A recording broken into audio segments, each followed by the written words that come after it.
अरे सुल्तान। हाँ भैया बोलो।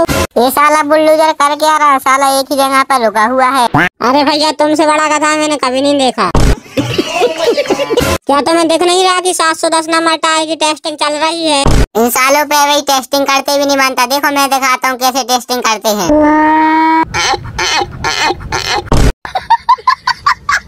भैया वो अकेला टेस्टिंग ही नहीं स्टंट भी करता है। स्टंट तो उनमें टोचन करता है, बुलडोजर की स्टंट करने की औकात नहीं।